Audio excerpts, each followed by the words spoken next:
crois que l'homme est bon, donc je contrôle rien. Paresseux, j'ai tendance à pas régler les problèmes, à les supprimer. Et en fait, c'était une force.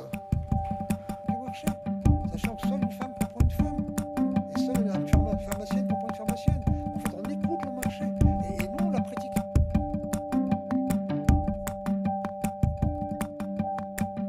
L'abalage maritime, ça se faisait en 48 heures. On l'a pratiqué, on avait formé nos ouvriers. Les ouvriers ont interrogé les autres ouvriers, les caristes, etc. Et là, on a trouvé des pistes d'innovation. On en tombe toujours sur là.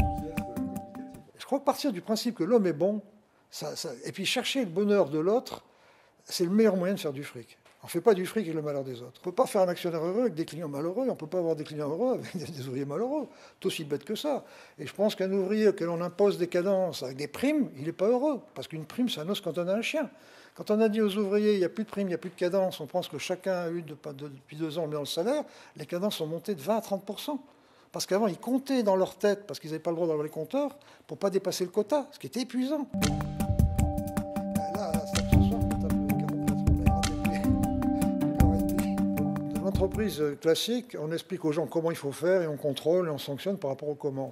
Personne ne sait pourquoi. L'entreprise libérée, chacun sait pourquoi il fait les choses, mais intimement, l'ouvrier sait pourquoi il fait telle cadence, parce qu'il était aux achats, et c'est lui qui a donné son aval pour faire telle cadence, donc il sait pourquoi il fait telle cadence.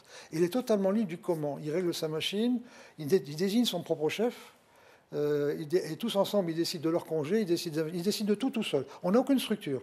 Toutes les entreprises libérées, c'est ça. Et tout se fait à la base. C'est celui qui fait qui sait.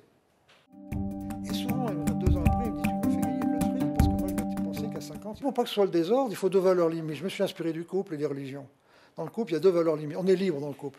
Mais il y a la fidélité, la confiance. Le respect de l'autre, la tendresse. Quand on sort de ces limites, on n'est plus là-dedans. Nous, c'est l'homme est bon. C'est-à-dire que tout papier de contrôle est détruit. Et l'amour du client. Tout papier doit avoir un client derrière. On l'a pratiqué, on a formé nos ouvriers. Les ouvriers ont interrogé les autres ouvriers.